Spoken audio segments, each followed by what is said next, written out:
Cuando yo llegué a la rectoría, que fue en junio de 1964, la universidad había sido declarada ingobernable y en 1960 habían creado una comisión del Congreso de la República para saber qué hacer con la Universidad Nacional, y les habían dado dos posibilidades: la una cerrarla y la otra privatizarla.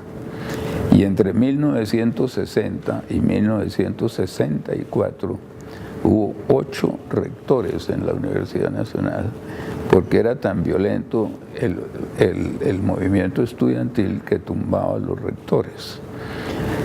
Y a mí me nombraron en mayo del 64. En diciembre del 63 el Congreso de la República sacó la ley que estableció el Estatuto Orgánico de la Universidad Nacional, siendo ministro de Educación Pedro Gómez Valderrama, con quien yo había estado en el primer gabinete del presidente Guillermo León Valencia. Yo fui ministro de Salud y él era ministro de Educación. Y Pedro Gómez es uno de los que dirigió la comisión del Congreso hacia sacar un estatuto para la universidad que le permitiera reformarse. De manera que ese instrumento, que fue la ley de diciembre del 63, nos permitió hacer la reforma ciertamente más profunda que ha tenido la universidad en toda su historia y más perdurable, porque sigue vigente. Pero ¿qué encontré cuando me nombraron rector? Como yo estaba en los hospitales del sur, en San Juan de Dios, en la Samaritana, venía muy poco a la universidad, una vez por semana, porque tenía un proyecto de investigación en el laboratorio del doctor, de uno de los profesores de cirugía, que tenía un laboratorio de cirugía experimental, y entonces tenía ahí un proyecto de investigación. Y me encontré una universidad que no era universidad, sino un sitio donde se venía a tomar clases, y nada más que eso. Y no había nada más que clases. Y yo venía de la Universidad de Yale, donde había una vida cultural gigantesca, con una escuela de música que tenía su propia orquesta, tenía ópera, museos fabulosos, 3 museos de los mejores del mundo, un teatro como aquí el León de Grave, un teatro donde venían los grandes artistas del mundo. De manera que yo viví esos 10 años y medio en Yale, una vida universitaria, y me encontré que aquí no había nada. Mandé a hacer un estudio a Orlando Falsborda, quien era el decano de la Facultad de Sociología, para saber cómo vivían los estudiantes de provincia que venían a Bogotá.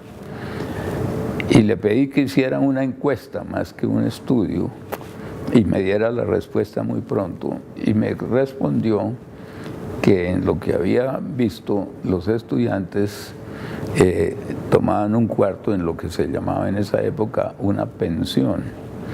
Y generalmente 2 estudiantes en un cuarto, e incluía un desayuno que consistía en un café con leche y 2 panes, que se echaban un pan al bolsillo, venían a la universidad y almorzaban con una colombiana y el pan.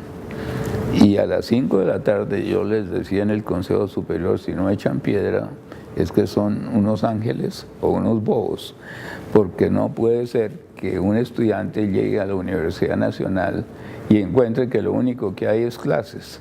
Es decir, el profesorado no existía, las líneas de investigación eran mínimas, no había biblioteca central, había 27 facultades en Bogotá, en la ciudad universitaria, y 34 con las de Medellín, Manizales y Palmira. Y en estas 27 de Bogotá se enseñaban 32 carreras, es decir, casi que había una facultad por carrera. Entonces tú tenías una facultad de historia, una facultad de lenguas, una facultad de matemáticas, una facultad de química, una facultad de sociología, pero no había universalidad del conocimiento. Entonces decidimos crear las 3 grandes facultades que pudieran ofrecer los estudios generales, el conocimiento universal, integrando las facultades y volviéndolas 11.